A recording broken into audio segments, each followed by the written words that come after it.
Queridos estudiantes, reciban mis cordiales saludos.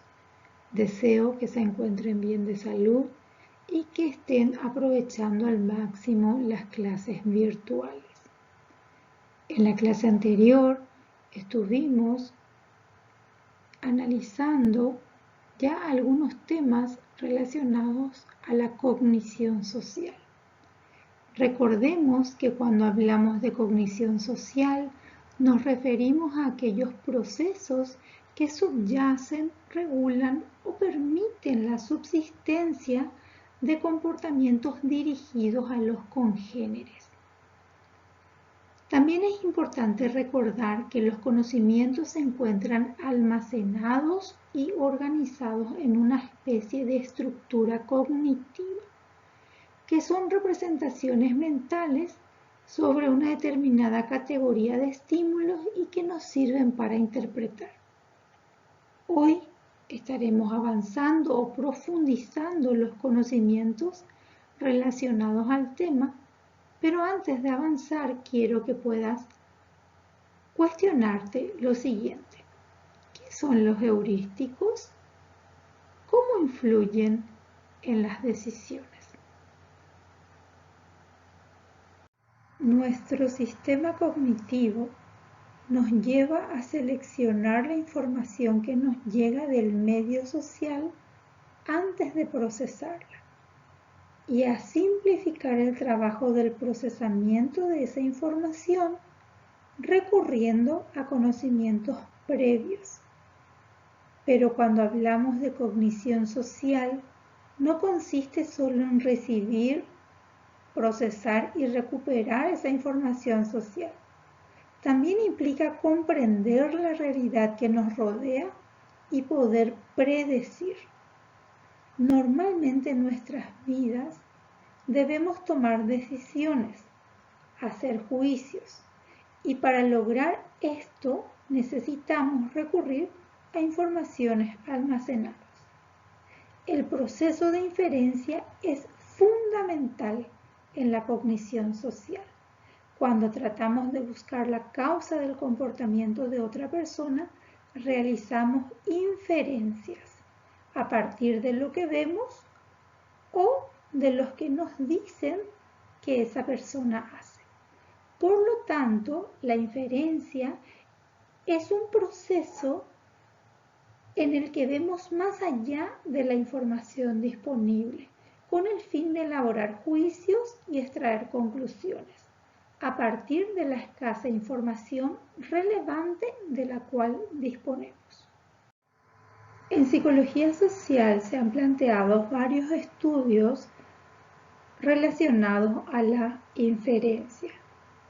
Analicemos dos de ellos. La teoría del científico ingenuo propone que nosotros somos seres racionales y que tendemos a reunir la mayor cantidad de información posible para poder realizar conclusiones lógicas. Esta teoría se centra en los pasos a seguir para realizar una inferencia correcta.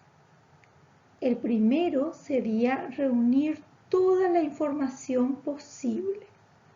Luego, seleccionar entre todos esos datos que se reunieron los que más se adecuan al objetivo.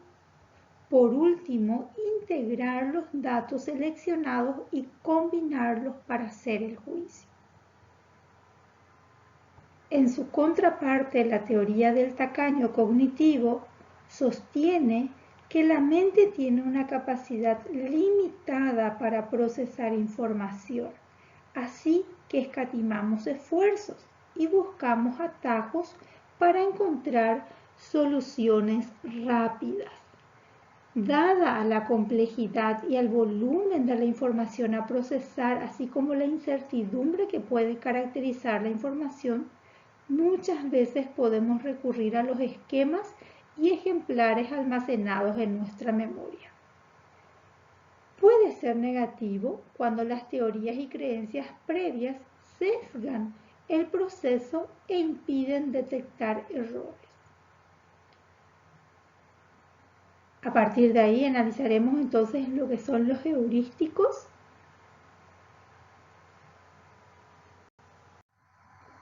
Los heurísticos son atajos mentales que utilizamos para simplificar la solución de problemas cognitivos complejos, transformándolos en operaciones más sencillas.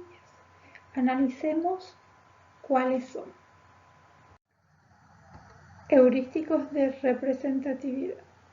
Empleamos este heurístico para hacer inferencias sobre la probabilidad de que un estímulo, persona, acción, suceso pertenezca a una determinada categoría, es decir, que sus características sean relevantes, representativas o encajen a esa categoría, basándonos en la semejanza con otros elementos típicos de dicha categoría y pasando por alto otro tipo de información. Es decir, con qué probabilidad una persona X es miembro de una determinada categoría. Veamos un ejemplo. María es una persona cariñosa, tierna, amable, además le gustan los niños y se comporta con ellos con mucha naturalidad. Si queremos adivinar la profesión de María, podemos dudar entre unas cuantas, como por ejemplo administrativa, televendedora o educadora de una guardería. Lo que haremos para encontrar la solución a este problema en un corto tiempo y con datos muy escasos es basarnos en el grado de que María puede ser representativa o similar a las personas promedio de las diferentes profesiones. En este ejemplo concreto es muy probable que nos inclinemos a que María es una educadora infantil por la descripción y la representatividad de los atributos asociados a esa profesión. Veamos ahora los heurísticos de accesibilidad o disponibilidad. Este heurístico se utiliza para estimar la probabilidad de un suceso, la frecuencia de una categoría o la asociación entre dos fenómenos. La estimación se basa en la facilidad o rapidez con la que viene a nuestra mente ejemplos específicos de un suceso, categoría o asociación, es decir, con su accesibilidad. Si se nos ocurren muchos casos de un suceso o una categoría, será porque es muy frecuente o muy probable.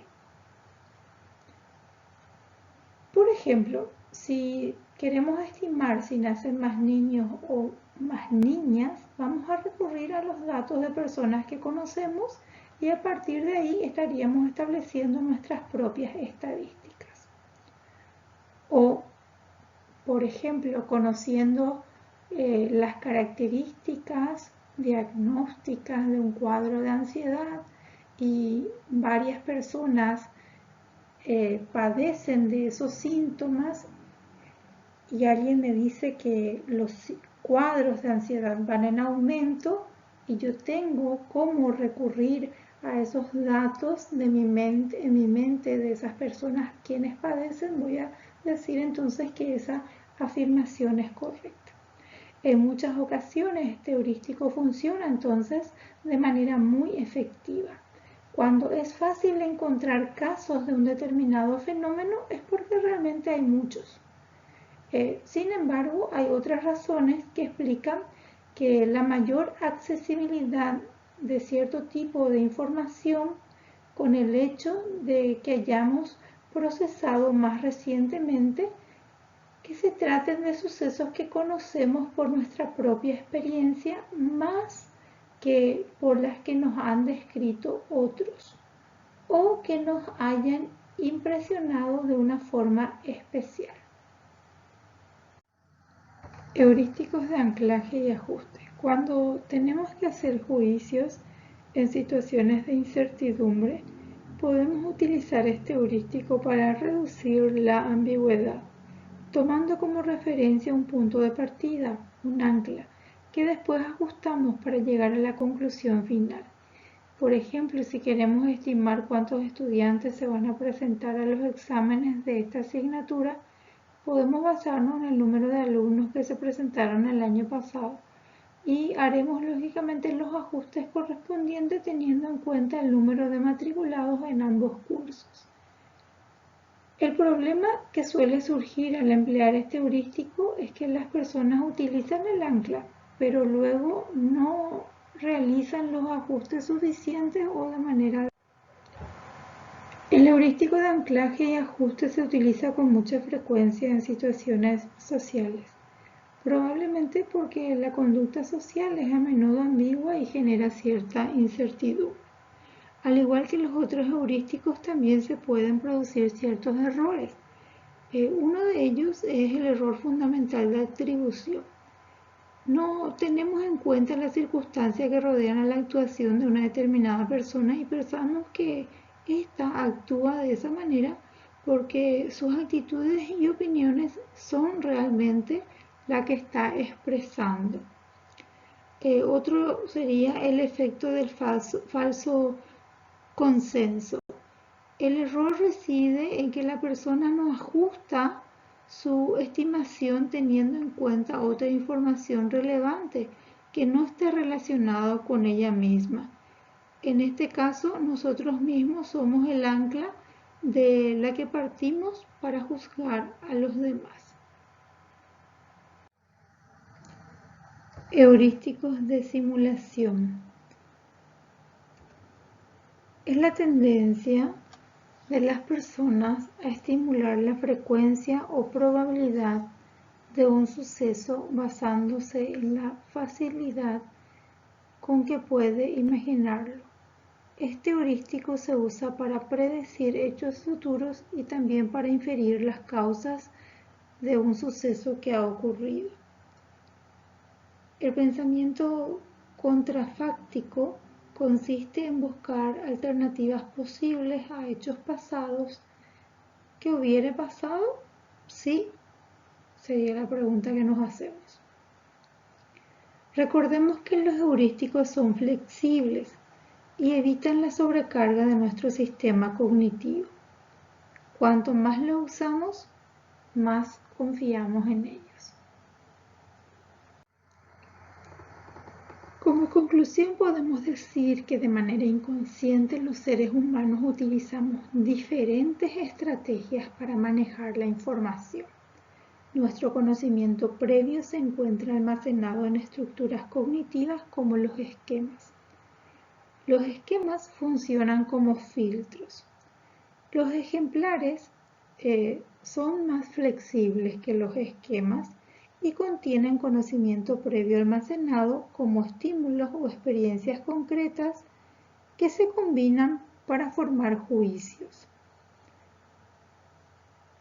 Por último, podemos decir que los heurísticos son atajos mentales que usamos para simplificar las soluciones a los problemas complejos. Como tarea de esta clase, te propongo que puedas profundizar los conocimientos sobre cognición social leyendo uno de los libros mencionados y realizar un esquema sobre los tipos de heurísticos estudiados, establecer un cuadro comparativo entre el tacaño cognitivo y el científico ingenuo y una pequeña investigación que te estaré presentando. Por la atención, gracias.